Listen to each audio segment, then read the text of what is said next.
Hello friends, हमारे YouTube channel में आपका स्वागत है। दोस्तों, पिछले वीडियो क्लिप में हमने आपको विद्युत द्विध्रुव के कारण इक्वेटोरियल पॉइंट पर निरक्षीय स्थिति में स्थित किसी बिंदु पर विद्युत विभव के लिए फार्मूला का डेरिवेशन किया था, जिसमें विद्युत विभव का मान 0 आया था। आज हम किसी भी बिंदु पर विद्युत विभव के लिए फार्मूला का डेरिवेशन करेंगे। तो यहाँ पर एक हमारा विद्युत द्विध्रुव AB है जो -q एवं +q आवेश से बना हुआ है। इस द्विध्रुव की लंबाई 2L है, जिसमें मिडिल पॉइंट से L दूरी पर -q आवेश है और मिडिल पॉइंट से ही L दूरी पर +q आवेश है। इस मिडिल पॉइंट से R दूरी पर कोई बिंदु P है। इस बिंदु P को विद्युत द्विध्रुव के मिडिल पॉइंट से मिलाने वाली जो लाइन है, वो रेखा इस द्विध्रुव के अक्ष के साथ थीटा अंश का कोण बनाती है। तो ये जो R और थीटा है, वो कहा जाता है इस बिंदु P का पोलर कोऑर्डिनेट। R थीटा क्या है? पोलर कोऑर्डिनेट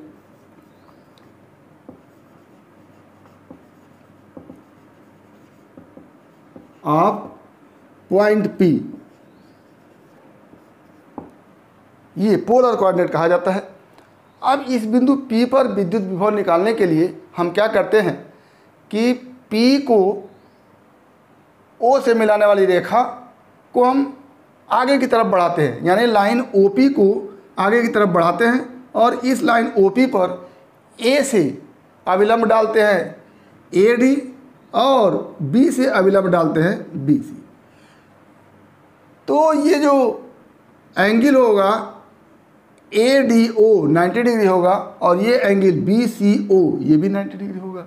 एक तरह से AOD समकोण त्रिभुज बन गया और BCO ये भी समकोण त्रिभुज बन गया। और इन दोनों ही समकोण त्रिभुज का कर्ण जो है वो L है। और अगर हम कर्ण L माने और ये कोण थीटा है, तो ये भी कोण क्या हो जाएगा? थीटा हो जाएगा। तो ये आधार हो गया, ये कर्ण हो गया, ये लंब हो गया। तो इस AOD में जो आधार OD है उसका मान अगर हम देखें तो OD बराबर क्या हो जाएगा? L cos theta. इसी प्रकार इस समकोण त्रिभुज में ये आधार OC होगा और ये कर्ण होगा, ये लंब होगा। तो आधार OC इक्वल टू क्या हो जाएगा? L cos theta. क्या हो गया? OC equal to L cos theta. तो दोनों आधार हमारे निकल गए। इस समकोण त्रिभुज का ये आधार OD और इस समकोण त्रिभुज का ये आधार OC, दोनों का मान क्या है? L cos थीटा है। अब इस बिंदु C की अगर हम P से दूरी निकालना चाहें तो O से P की दूरी R है और इस R में से ये आधार जो L cos थीटा है उसको माइनस कर दें तो हमारा PC निकल आएगा, यानी बिंदु P की C से दूरी निकल के आएगी। तो क्या हो जाएगा? बिंदु P की C से दूरी क्या हो जाएगा? R minus L cos theta. इसी प्रकार इस आधार को OD को इस पूरे R में जोड़ दिया जाए तो DP निकल के आएगा, यानी बिंदु P की D से दूरी निकल के आएगी। क्या लिखेंगे कि इसी प्रकार बिंदु P की D से दूरी क्या हो जाएगा? R plus L cos theta. अब आगे हम, चूँकि हमारा टारगेट ये है कि इस B की P से दूरी निकाल लें जहाँ पर +q आवेश है और A की P से दूरी निकाल लें जहाँ पर माइनस आवेश है। तो इस समकोण त्रिभुज को अगर ये 90 डिग्री है तो ये भी 90 डिग्री होगा। तो PCB में अगर हम देखें तो यदि इस द्विध्रुव के मध्य बिंदु से P की दूरी R है और ये R बहुत ज़्यादा हो, यानी बिंदु P बहुत दूर हो और ये जो द्विध्रुव है वो बहुत छोटा हो, तो अगर ये बहुत छोटा होगा तो ये नज़दीक होता जाएगा और इसी प्रकार BC भी छोटा होता जाएगा, यानी BC अत्यंत छोटा होता जाएगा। और अगर जब BC अत्यंत छोटा है तो ऐसी स्थिति में ये कोण भी क्या हो जाएगा? अत्यंत छोटा हो जाएगा। तो अगर उस त्रिभुज को हम बाहर निकालें, कुछ इस तरह का बनेगा। इस तरह का, ये हमारा है बी और ये हमारा है पी और ये हमारा है सी। और ये कोण अत्यंत अगर छोटा हो जाए, क्या कि द्विध्रुव अत्यंत छोटा है, जब द्विध्रुव छोटा है तो ओ बी का मान अत्यंत छोटा होगा, फिर बी सी का मान अत्यंत छोटा होगा, तो ये कोण अत्यंत छोटा हो जाएगा। और जब ये कोण अत्यंत छोटा होगा तो जितना इसका कर्ण होगा उतना ही लगभग आधार होगा। तो कर्ण और आधार बराबर हो जाएंगे, यानी पी सी जितना होगा उतना ही बी पी हो जाएगा। तो क्या लिखेंगे कि विद्युत द्विध्रुव के अत्यंत छोटा होने तथा बिंदु P अत्यंत दूर होने की स्थिति में क्या लिखेंगे कि विद्युत द्विध्रुव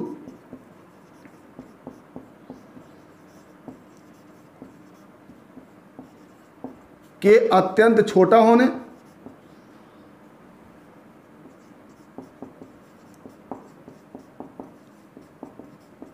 तथा बिंदु P अत्यंत दूर होने पर क्या हो जाएगा, PC बराबर BP बराबर R minus L cos theta. ये BP का मान हमारे पास आ गया, यानी BP का मान अगर निकला तो प्लस Q आवेश से P की दूरी R minus L cos theta हो जाएगी। इसी प्रकार अगर हम इस त्रिभुज को निकालें, इस त्रिभुज को ADP को निकालेंगे तो फिर वहीं द्विध्रुव अत्यंत छोटा होगा, तो AD अत्यंत छोटा होगा, AD अत्यंत छोटा होगा तो ये कोण भी अत्यंत छोटा होगा, और इस कोण के अत्यंत छोटा होने पर ये जो आधार है PD वो कर्ण AP के बराबर हो जाएगा। तो क्या लिखेंगे, इसी प्रकार AP बराबर DP बराबर R plus L cos theta. ये DP जो है वो इस R में L कॉस थीटा जोड़ेंगे, ये आधार जो OD है उसको जोड़ेंगे तो R plus L cos theta हो जाएगा। तो DP जो होगा R plus L cos theta हो जाएगा, और इस कोण के अत्यंत छोटा होने पर AP भी R plus L cos theta के बराबर हो जाएगा, यानी AP बराबर DP बराबर R plus L cos theta. तो यहाँ से हमारे पास BP निकल के आया और यहाँ से हमारे पास AP निकल के आएगा। BP बराबर R minus L cos theta और AP बराबर R plus L cos theta. अब BP का मान निकल के आया, यानी प्लस Q आवेश से P की दूरी निकल के आ गई। AP का मान आया है, यानी माइनस Q आवेश से P की दूरी निकल के आ गई। अब दोनों आवेशों से P की दूरी निकल के आई है, तो P पर विद्युत विभव इस प्लस Q आवेश के कारण निकाल लेंगे, P पर विद्युत विभव इस माइनस Q आवेश के कारण निकाल लेंगे, और दोनों विद्युत विभव क्या करेंगे, चिन्ह सहित ऐड कर लेंगे। क्या हो जाएगा, प्लस Q आवेश के कारण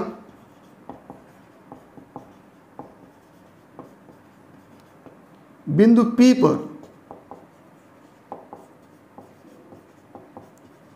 विद्युत विभव,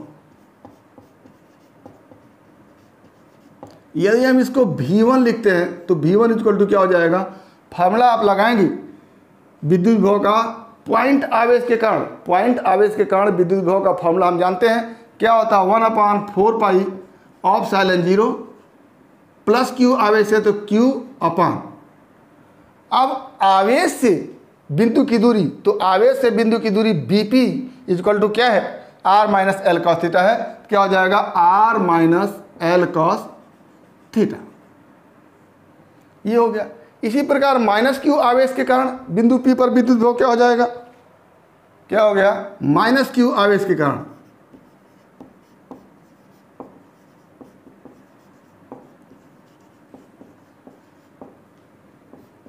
P पर विद्युत विभव। अगर इसको हम V2 लिखें तो V2 इक्वल टू क्या हो जाएगा, 1/4 पाई ऑफ साइलेंट 0 अपनी जगह, माइनस Q, क्योंकि ये आवेश माइनस में है, बटा R, और R की जगह माइनस Q से P की दूरी यानी AP को रखेंगे हम, तो ये होगा R plus L cos theta. ये हो गया। अब हम बिंदु P पर प्लस Q आवेश के कारण विद्युत विभव निकाल लिए हैं, माइनस क्यू आवेश कारण विद्युत विभव निकालने हैं। दोनों को क्या कर देंगे, चिन्ह सहित ऐड कर देंगे, तो P पर संपूर्ण विद्युत विभव निकल के आएगा। तो क्या लिखेंगे कि बिंदु P पर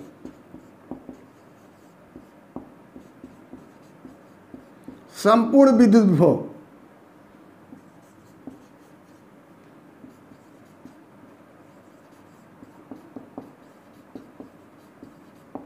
अगर इसको हम V लिखें तो V बराबर क्या हो जाएगा, प्लस क्यू आवेश कारण विद्युत विभव प्लस माइनस क्यू आवेश कारण विद्युत विभव। अब ये क्या हो गया, V equal to 1/4 pi of epsilon 0, Q हम कॉमन ले लेते हैं, बचता क्या है 1/r minus L cos theta एक जगह, और दूसरा minus 1/r plus L cos theta. ये हो गया हमारा, और इन दोनों का एलसीएम हो जाएगा R square minus L square cos square theta. क्या हो जाएगा, imply that V equal to 1/4 pi of epsilon 0 Q, और ये एलसीएम होगा R square minus L square cos square theta. इससे डिवाइड करेंगे इसको तो बचेगा r plus L cos theta, और इसको डिवाइड करेंगे तो बचेगा r minus L cos theta, तो minus r minus L cos theta. अब इसको जब आप हल करेंगे तो r में से r माइनस हो जाएगा, एल कॉस थीटा ये है, minus minus L cos theta दोनों जुड़ जाएगा तो प्लस एल कॉस थीटा हो जाएगा। तो यानी L cos theta plus L cos theta क्या हो जाएगा, 2l कॉस थीटा। क्या होगा यहाँ से V equal to 1/4 pi of epsilon 0 Q into r से कैंसिल हुआ, और L cos theta minus minus L cos theta, यानी ये प्लस एल कॉस थीटा हो गया। क्या हो गया, twice L cos theta upon r square minus L square cos square theta. ये बन के आ गया हमारा। अब चूंकि बिंदु P अत्यंत दूर है, यानी R का मान बहुत ज़्यादा है, और इलेक्ट्रिक डाइपोल अत्यंत छोटा है, L का मान अत्यंत छोटा है, तो क्या लिखेंगे कि since L is very very less than R, imply that L square is very very less than, और भी छोटा R स्क्वायर के, imply that L square cos square theta is very very less than R square के, imply that L square cos square theta क्या हो गया, R square के सापेक्ष नगण्य है। यानी इस R स्क्वायर के सापेक्ष इस L square cos square theta को आप छोड़ सकते हैं, नगण्य कर सकते हैं। क्या हो जाएगा, आता है V इक्वल टू हो जाएगा 1/4 pi of epsilon 0 Q into twice L cos theta upon R square. अब ये क्या हो जाएगा, V equal to 1/4 pi of epsilon 0 और Q इंटू ट्वाइस L को लिखते हैं इलेक्ट्रिक डाइपोल मोमेंट, विद्युत द्विध्रुव आघूर्ण। क्या हो जाएगा, P cos theta upon R square. ये फार्मूला हो गया कि विद्युत द्विध्रुव के कारण किसी भी बिंदु पर विद्युत विभव का मान, यहाँ पर थीटा क्या है, ये इस P को सेंटर से मिलाने वाली लाइन द्विध्रुव के अक्ष से जो कोण बनाता है वो थीटा है, और R क्या है, बिंदु P की विद्युत द्विध्रुव से दूरी है। अब यहीं से हम अक्षीय स्थिति में स्थित बिंदु पर विद्युत विभव के लिए फार्मूला निकाल सकते हैं, और इक्वेटोरियल पॉइंट पर विद्युत विभव के लिए फार्मूला निकाल सकते हैं। क्या लिखेंगे, यदि बिंदु P द्विध्रुव के अक्ष पर हो, द्विध्रुव के अक्ष पर हो, द्विध्रुव के अक्ष पर हो, तो अगर ये बिंदु P ऐसे जाकर के द्विध्रुव के अक्ष पर हो जाएगा तो ये थीटा क्या हो जाएगा, 0 हो जाएगा। क्या होगा, तो थीटा इजक्वल टू 0। और जब थीटा इजक्वल टू 0 हो जाएगा तो भी इजक्वल टू क्या हो जाएगा 1/4 pi of epsilon 0 P cos 0 upon r square. और ये क्या हो जाएगा भी equal to 1/4 pi of epsilon 0 P upon r square. ये वाला फार्मूला हम पहले भी निकाल चुके हैं। तो यहाँ से भी ये फार्मूला निकल के आया कि अक्षीय स्थिति में स्थित किसी बिंदु पर विद्युत विभव का मान 1/4 pi epsilon 0 P upon r square होगा। अब निरक्षीय स्थिति में या इक्वेटोरियल पॉइंट पर ये लाइन इक्वेटोरियल पॉइंट पर ऐसे आएगा, क्या हो जाएगा 90 डिग्री कोण बन जाएगा। तो ये थीटा क्या हो जाएगा 90 डिग्री हो जाएगा। क्या होगा कि यदि P द्विध्रुव के लिए निरक्षीय बिंदु हो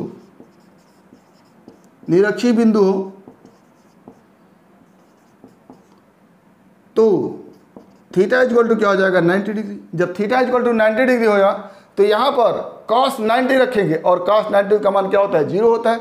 तो पूरा भी क्या हो जाएगा 0 हो जाएगा।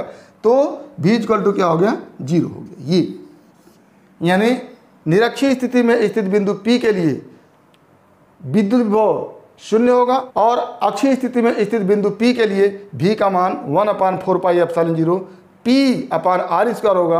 और किसी भी बिंदु पर विद्युत विभव के लिए ये फार्मूला होगा 1/4 pi epsilon 0 P cos theta upon r square होगा। तो इस तरह से हम विद्युत द्विध्रुव के कारण किसी भी बिंदु पर विद्युत विभव के फार्मूला का डेरिवेशन किए हैं। तो उम्मीद करते हैं कि आपको टॉपिक समझ में आया होगा। अगर इसमें किसी प्रकार की समस्या है तो आप हमारे YouTube चैनल के कमेंट बॉक्स में कमेंट करके अपनी समस्या का समाधान करेंगे। और यदि वीडियो क्लिप पसंद आए तो प्लीज़ लाइक करेंगे, शेयर करेंगे, साथ ही हमारे YouTube चैनल को सब्सक्राइब करेंगे ताकि इस तरह के वीडियो क्लिप का नोटिफिकेशन आपको मिलता रहे और आपके फिजिक्स की मुकम्मल तैयारी होती रहे। तो आज बस इतना ही। अगला टॉपिक अगले वीडियो क्लिप में एक बार फिर आपके भविष्य के लिए बेस्ट ऑफ लक। धन्यवाद।